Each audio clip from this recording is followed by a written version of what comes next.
Donc c'est à cause de ça qu'on nomme Nuh alayhi salam comme Adam Thani, le deuxième Adam. Parce qu'à travers Adam, il y a eu des gens. Et ensuite, tout le monde est mort jusqu'à ce que Nuh alayhi salam reprenne le flambeau et qu'à travers Nuh alayhi salam et les croyants qui étaient sur son navire, toutes les autres personnes étaient mortes. Jusqu'à même le point où Nuh alayhi salam a fait l'effort d'aller vers son fils. Il lui dit, tu sais, viens dans le bateau, tu seras sauvé. Le fils a dit, non, moi je partirai sur une montagne. Je serai sauvé. Ne vous en faites pas, papa. Imaginez la souffrance de ce père. Mais la souffrance de ce père est rassurée par Allah subhanahu wa ta'ala. Je te donnerai bien mieux que ça. Laisse-lui, je te donnerai bien mieux que ça. Ensuite, Nuh alayhi salam a épousé une autre dame. Il a eu encore des enfants avec lui. Pour ensuite, la lignée à travers Nuh alayhi salam est partie jusqu'à Hazrat Idris alayhi salam, est partie jusqu'à Hazrat Ibrahim alayhi salam. Un très grand prophète. Ibrahim alayhi salam est connu pour être un des plus grands messagers après Muhammad sallallahu alayhi wa sallam. Si on vient sur la liste des top prophètes qu'il y a Muhammad sallallahu alayhi wa sallam comme étant numéro 1. Et numéro 2, c'est Ibrahim alayhi salam. Ibrahim alayhi salam, il avait une épouse, bien sûr, il y a des tests qu'il y a eu dans sa vie. Même aujourd'hui, il y a des gens qui disent le père de Ibrahim alayhi salam était mécréant, il était kafir, malheureusement, parce qu'ils n'ont pas compris l'islam. Ibrahim alayhi salam, son père s'appelait Hazrat Tariq radiyallahu anhu. Il était musulman. Son frère qui s'appelait Azar n'était pas musulman. Mais Tariq, le père de Adam alayhi salam, il n'était pas là quand Hazrat Ibrahim alayhi salam a pris la naissance. C'était exactement comme Rasulullah sallallahu alayhi wa sallam. Il est né orphelin. Sa maman a pris Adam alayhi salam, elle est partie sur une colline pour faire de sorte à ce qu'il n'ait pas l'influence du tchatcha Azar, de l'oncle Azar. Et Azar, lui, son travail, c'était, il faisait des idoles, il fabriquait des idoles. Et quand Ibrahim alayhi salam était 4, 5, 6 ans, ben, il est descendu vers le tchatcha, il est venu voir son oncle, et il voyait les idoles. Et parfois, il prenait ses idoles, il les cassait, parfois il montait chez les idoles, il faisait, comme on monte à cheval, chez les idoles, il jouait avec les idoles. Et puis le tchatcha lui disait, allons-y dans notre temple. Et quand il allait dans les temples, il voyait ces mêmes idoles, et que les gens vénéraient cette idole et demandaient de l'aide à cette idole. C'est le délire. Parce que c'est cette idole que je montais à cheval, que je jouais avec, qui était cassée, qu'on a dû rapiécer, etc. Et maintenant, on me demande de prier ces idoles. Et donc Ibrahim alayhi salam, il a rejeté complètement, depuis le tout début, comment dire ça, la prière ou la vénération des idoles. Donc lui, il était jamais Ibrahim alayhi salam, il n'était pas un idolâtre.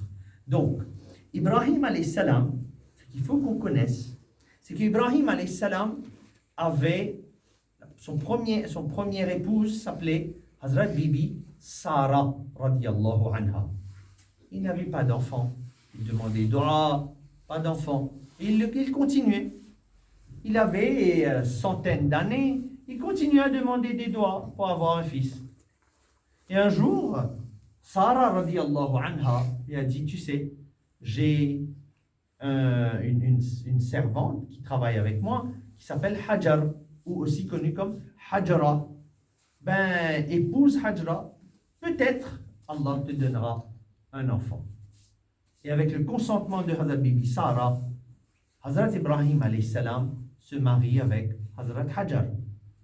Et il a son premier fils. Le premier fils, dès que le premier fils est né, Allah ordonne à Ibrahim alayhi salam, prends ton fils, prends ton épouse Hajar et emmène-leur dans cet endroit où il y a seulement le sable, le désert. Rien. Et c'était quoi? C'était où? C'était devant cet endroit où Adam alayhi salam avait déjà construit la fondation de Kaaba. Et là, imaginez, j'ai demandé ce doua depuis des années. Ya Allah, donne-moi un enfant. Ya Allah, donne-moi un enfant. Dès que j'ai un enfant, Allah me fait passer par cette épreuve, par ce test. Qu'est-ce qu'Allah me dit? Va quitter ton épouse, va quitter ton enfant dans le désert. Qu'est-ce que j'aurais dit? Qu'est-ce que nous aurions dit? Ya Allah, tu es sûr? De si. Il y a une façon de causer ça. Hein? Il y a une logique là-dedans. Salah Ibrahim alayhi salam ne parle pas de logique. En ce moment, quand l'ordre est venu de la part d'Allah subhanahu wa ta'ala, Ibrahim alayhi salam exécute l'ordre. Il va déposer Hajar radiallahu anha et Ismaïl alayhi salam près là où il y aura le Kaaba. Il le pose là, il ressort, il demande dua à Allah. Oh Allah, j'ai exécuté ton ordre, oh Allah, protège-le. Protège-le. Oh Allah, c'est tout. Et il part. Il part vers Sarah, il arrive vers Sarah, et il voit des anges qui sont venus vers lui. Et ces anges lui disent, vous savez, nous, on va maintenant, on va aller vers le peuple de Sodome, où il y a des gens qui commencent à faire des actions homosexuelles. On va envoyer la punition d'Allah subhanahu wa ta'ala dans cet endroit. Il réfléchit à son neveu qui est prophète là-bas, qui s'appelle Lut alayhi salam. Il dit non, n'envoyez pas la punition parce qu'il y a mon neveu qui est là-bas. Il dit non, ceux qui sont croyants seront protégés, mais Allah a donné l'ordre, on va là-bas. Et ces anges annoncent à Ibrahim alayhi salam la bonne nouvelle, l'arrivée d'un deuxième fils qui s'appellera Ishaq alayhi salam.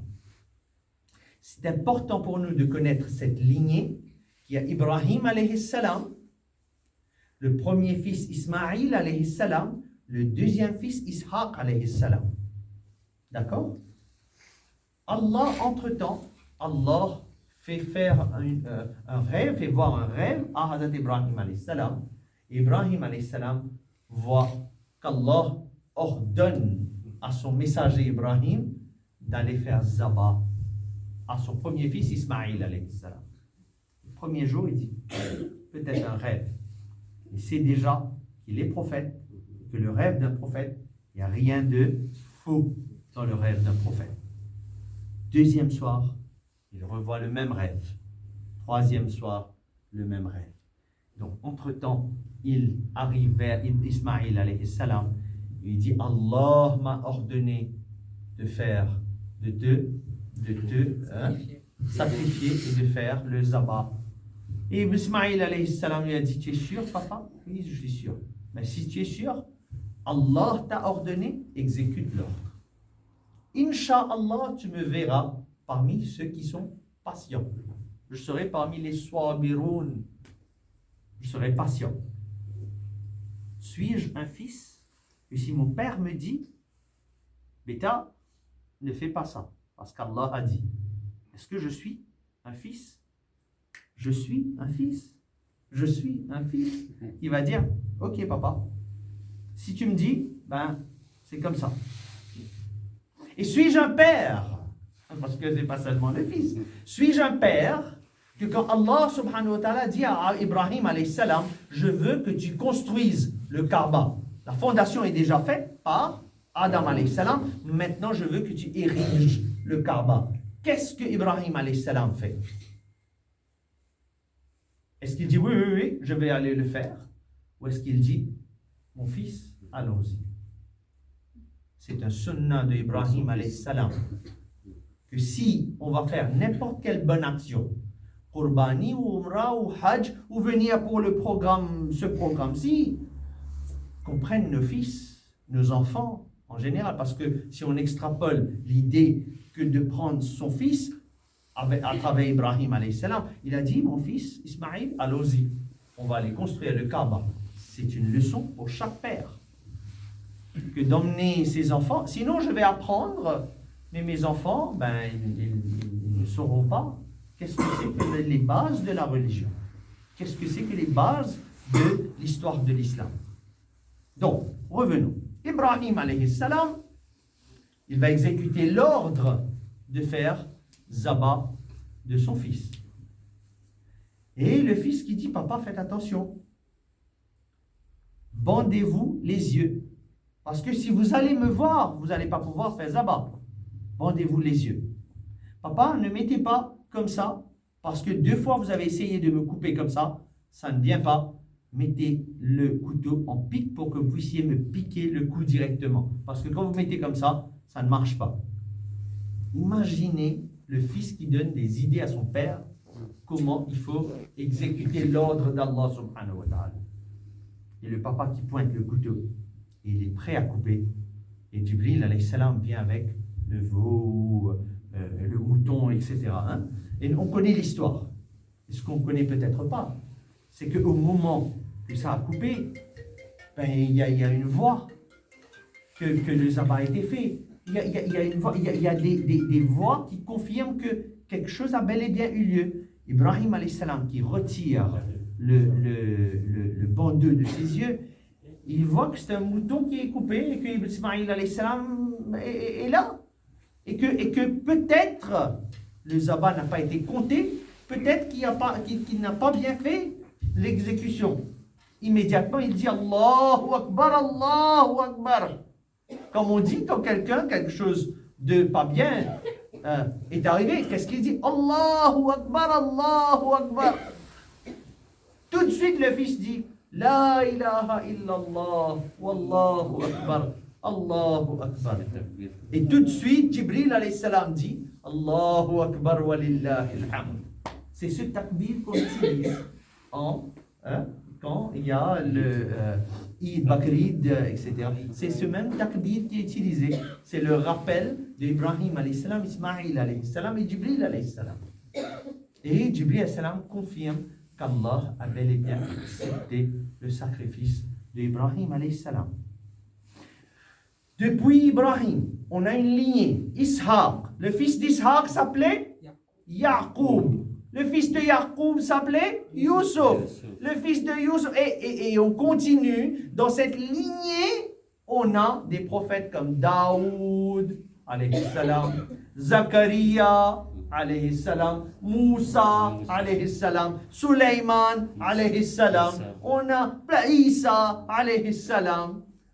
On a plein de prophètes dans cette lignée qui est la lignée de Ishaq, alayhi salam. Donc imaginez qu'on est là, nous tous, des enfants de ce frère qui est Ishaq. À chaque fois, on avait des nabis qui venaient dans nos familles. Et dans nos livres, il était écrit qu'il y aura un dernier nabi qui va venir. Et on se disait, si c'est nabi, c'est nous. Hein? Imaginez la jalousie qui peut venir quand de l'autre côté, Ismaïl alayhi salam, le fils, il suivait toujours la religion de Ibrahim alayhi salam. Il n'était jamais idolâtre.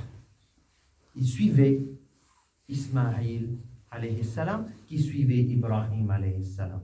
Jusqu'au jour, 400 ans avant l'arrivée de Nabi sallallahu alayhi wa sallam, il y a eu un événement, un arabe, parce que cette lignée de personnes, Ismaïl alayhi salam et les enfants d'Ismaïl alayhi salam, ils étaient toujours en Arabie. Et les autres, Ishaq alayhi salam, parce que Bibi Sarah, elle était au Jérusalem. Donc eux, ils étaient toujours aux alentours de Jérusalem. Eux, ils étaient toujours aux alentours de l'Arabie et de Makkah. Donc, commencez à imaginer ce qui se passe si la nouvelle est répandue que dans cette lignée de descendance d'Ismaïl alayhi salam, il y a eu ce prophète. Vous savez de qui je parle? Bien sûr, bien sûr. Mais imaginez que ces juifs, ceux qui suivent Hazrat Moussa alayhi salam, et Hazrat Isa alayhi salam, et Hazrat Daoud alayhi salam, et Hazrat Suleiman alayhi salam, vous savez ce qu'ils faisaient? Quand il y avait une bataille, ils disaient, Ya Allah, on te demande la victoire. Par le wasila de ce dernier nabi qui va venir plus tard. Imaginez la confiance qu'ils avaient. Et quand ils faisaient ce doigt, ils avaient la victoire sur l'ennemi. Ils étaient tellement confiants. Putain, ramasse un petit peu parce que Kaaba Sharif est là. D'accord? Donc, ils avaient cette confiance qu'on va avoir la victoire parce qu'on a demandé le doigt à travers le wasila de Nabi sallallahu alayhi wa sallam.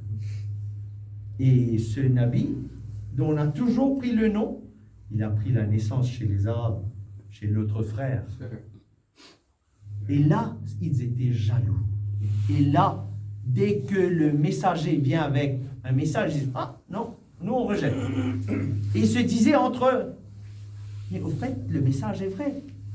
Et effectivement, ils se disaient, oui, mais il est venu confirmer le message de Moïse. Il est venu confirmer le message de Isa, alayhi salam, de Jésus. Mais la réalité, c'est que ils étaient jaloux de Rasulullah sallallahu alayhi wa sallam. Là, on a essayé de vous faire comprendre un petit peu les différents prophètes qui étaient venus. Les prophètes, par exemple, que j'ai ratés, c'était des prophètes qui étaient venus en Arabie. Il y avait un prophète qui s'appelait Hazrat Houd, alayhi salam. On a déjà entendu parler. Houd, alayhi salam, si on a déjà entendu parler, il était venu vers quel peuple? Le peuple de Ad. Le peuple de Ad, c'était les peuples des géants. Leur prophète, qui était aussi géant, il s'appelait Houd alayhi salam. Aujourd'hui, si on parle en Arabie, je ne sais pas exactement quel endroit, on a les preuves qu'il y avait auparavant des géants. Parce que le Qabar est déjà là. Et Allah a dit dans le Coran, je ferai de sorte à ce que le signe soit là pour que tu puisses confirmer qu'effectivement, ils étaient là. Ils ont vécu. Et le Qabar est là en Arabie Saoudite aujourd'hui. Et bien sûr qu'on n'en parle pas parce que les médias ne veulent pas que vous et moi, on sache que effectivement le Coran est vrai. Après Houd, il y avait le Nabi Salih alayhi salam qui est venu vers un peuple qui s'appelait le peuple de Thamoud. Le peuple de Thamoud, il disait non, on ne va pas croire en toi. Salih alayhi salam a dit, qu'est-ce que vous voulez que je fasse pour que vous ayez cette yaqin en moi, vous avez cette confiance en moi? Et je dis, il y a des montagnes là, mais fais sortir dans ce montagne un chameau, une chamelle. Une chamelle qui aurait déjà dans son ventre un bébé. Pourquoi? Parce que quand il y aura le bébé, on aura lait de la chamelle. Il dit oui, si c'est comme ça, vous voulez voir une chamelle avec le bébé, etc., voilà, Allah va faire ce miracle arriver. Il demande doua, Hazrat Salih alayhi salam, et la chamelle qui sort d'une montagne. C'est l'épreuve d'Allah, subhanahu wa ta'ala. Ce sont des miracles qui ont été mentionnés dans notre Coran. C'est dans notre Coran. Mais on ne lit pas, on ne comprend pas. Rasulullah sallallahu alayhi wa sallam, un jour, avec les compagnons, il est passé là où les peuples de Ad et Thamoud étaient là. Il a dit, oh Sahaba, on passe dans cet endroit où la punition d'Allah est venue. Passez vite dans cet endroit. Si vous pouvez pleurer, pleurez. Si vous n'arrivez pas à pleurer, faites semblant de pleurer. Il y a des Sahaba qui disaient, on a le puits. Il a dit, non, ne buvez pas de cette eau, de cette puits. Imaginez, c'était des années qu'il y avait eu l'événement. Mais après, Rasulullah sallallahu alayhi wa sallam leur a interdit de boire l'eau de ce puits. Il a dit quand il y a eu un adhab, une punition, même après, l'effet de cet adhab est toujours là. Nous, quand on célèbre la venue de Nabi sallallahu alayhi wa sallam, des gens comme nous qui disent, pourquoi tu le fais chaque année? C'était passé avant, pourquoi tu le répètes? Mais parce que Rasulullah sallallahu alayhi wa sallam nous a dit, Rasulullah sallallahu alayhi wa sallam, c'est ce qu'il nous a enseigné. Quand il a rencontré la personne qui était juif, et le juif lui a dit, tu sais, 10 Muharram, c'est la victoire de Moussa alayhi salam sur Pharaon. Et pour nous, on jeûne ce jour-là. Rasulullah sallallahu alayhi wa sallam a dit, ben, on a plus haq sur Moussa alayhi salam que vous avez. Et donc l'année prochaine, si je serai là, ben, je garderai 2 rosas, 2 jours de jeûne, 9 et 10, pour que ça soit différent des vôtres. Rasulullah sallallahu alayhi wa sallam n'a pas dit, non, mais c'était passé avant, on ne répète pas chaque année. Ça, c'est notre iman. C'est important pour nous de savoir. Si quelqu'un demande à chacun de nous, aux musulmans, mes frères, mes sœurs, si quelqu'un vous dit demain, pourquoi tu fais Yawmun Nabi? Pourquoi tu fais ça chaque année? Il faut que je puisse prendre le Coran et dire, voilà la réponse. Dans le Coran, Surah 5, Surah Ibrahim, ayat 5. Pas Surah 5, Surah Ibrahim, ayat 5. Allah nous dit, وَذَكِّرْهُمْ بِأَيَّامِ اللَّهِ. Et rappelez-vous des jours d'Allah. Et Ibn Abbas, celui qui fait la traduction et l'explication du Coran, Ibn Abbas, il a dit, les jours d'Allah, ce sont les jours où Allah a descendu son rahmat. Et qui est le meilleur rahmat? وَمَا أَرْسَلْنَاكَ إِلَّا رَحْمَةً لِلْعَالَمِينَ. Le meilleur de tous les rahmats, c'est Muhammadur Rasulullah sallallahu alayhi wa sallam. C'est pour cette raison qu'on se rappelle des jours d'Allah. C'est à cause de ça qu'on fait Shab Barat, c'est à cause de ça qu'on fait Mi'raj, parce que c'est dangereux aujourd'hui. C'est la même chose à Maurice, et c'est peut-être la même chose ici. Des gens qui viendront vers vous et vous diront, venez vers moi, je vais seulement vous montrer Tajwid. Seulement Tajwid. C'est arrivé avec nos enfants à Maurice. On a tout commencé avec Tajwid. On a dit, viens, je vais te montrer Tajwid. Et puis quand Shab Barat est prêt, il dit, tu sais, je veux juste te dire, Shab Barat, ce n'est pas dans l'islam. Mi'raj, ce n'est pas dans l'islam. On ne fait pas ça. Bon, et leur argument est simple. Est-ce que le prophète l'a fait? Est-ce que le sahaba l'a fait? Et moi, imbécile que je suis, je dis, ah non, il n'a pas fait. Ah oui, il n'a pas fait. Le sahaba n'a pas fait, pourquoi tu fais? La réponse simple, ça aurait dû être, tu sais, les ulama, ils sont warisul anbiya. Les ulama, ils sont les héritiers des nabis. Si un alim me dit de faire, je le fais. Et là, la bouche aurait été fermée. Et je n'arrive pas à avoir cette réponse. Parce que je ne suis pas entraîné d'avoir cette réponse. Je vous le donne pour que demain, les gens ne vous embêtent pas. Les gens n'embêtent pas ces enfants qui sont là. Quand quelqu'un me dit pourquoi je me rappelle de tel jour, Mi'raj, Yawmun Nabi, Rabiul Awwal, Ursh Sharif, tel ou tel wali, la réponse c'est que وَذَكِّرْهُمْ بِأَيَّامِ اللَّهِ. Le Coran me dit, rappelle-toi des jours d'Allah. Et les jours d'Allah, ce sont les jours d'Allah, les jours où Allah a fait son faveur sur chacun d'entre nous. La question d'un jeune qui est à l'arrière, qui se dit, faveur, ben, le jour où je suis né, est-ce que c'est la faveur d'Allah? Écoutez-moi bien, parce que quelqu'un peut se poser cette question. Ce garçon qui viendra avec le papa ce soir, il dira, ben, l'imam a dit, on peut célébrer les jours d'Allah, on peut se rappeler des jours où Allah fait une faveur sur nous. Ben, je suis né ce jour-là. Est-ce que je peux célébrer mon anniversaire? Réponse, oui. Est-ce que je peux couper le gâteau? Non. Est-ce que je peux mettre des bougies et souffler? Non. Qu'est-ce que je peux faire comme célébration? Tu peux lire 2 rakat nafil. Tu peux inviter des gens, faire les mahfil, te rappeler d'Allah, faire des zikrs d'Allah. Ça oui. C'est de cette façon où tu peux célébrer ton anniversaire. Parce que quand je prends le gâteau, je mets le Coran de ce côté-ci, quand je prends le gâteau et je mets des bougies dessus, je dois souffler, faire et que dès que je fais sur quelque chose que je vais manger, ce repas devient makrou. Parce que j'ai soufflé, même si en montée, si je souffle pour faire devenir froid, c'est makrouh. C'est quelque chose que je ne peux plus manger. Donc la même chose pour le gâteau. Donc fais des choses qui sont islamiquement correctes. Fais des dhikrullah. Invite les amis pour prendre un repas ensemble. Il n'y a aucun mal. Mais faites quelque chose qui soit islamiquement correct. C'est la même chose pour Ur Sharif. Là, alhamdulillah, regardez ce jamaat. Ce jamaat est le jamaat comme Rasulullah sallallahu alayhi wa sallam et les sahaba le faisaient.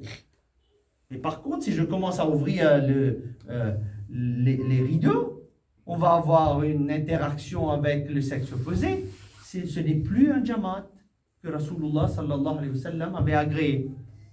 Donc faites des choses qui soient islamiquement correctes. Si c'est islamiquement interdit, automatiquement l'événement est interdit. Si je fais une danse le jour de mon anniversaire, ben c'est interdit. D'accord? On demande doigt avec Allah subhanahu wa ta'ala. Les petites choses que j'ai essayé de partager, je demande le pardon, excuse-moi, je ne sais pas comment vous faites des anniversaires ici, je prends les exemples de Maurice pour partager un peu avec vous. Donc, faites doigt avec Allah subhanahu wa ta'ala. Vous faites doigt pour moi, je fais doigt pour vous, Inch'Allah. Allah vous guide sur le droit chemin, Inch'Allah. ربنا آتنا في الدنيا حسنة وفي الآخرة حسنة وقنا عذاب النار. اللهم اهدنا الصراط المستقيم. والله guide-nous sur le chemin droit, oh Allah. اللهم اهدنا الصراط المستقيم. صراط الذين أنعمت عليهم من النبيين والصديقين والشهداء والصالحين وحسن أولئك رفيقا غير المغضوب عليهم ولا الضالين. آمين برحمتك يا أرحم الراحمين. صلى الله على محمد وعلى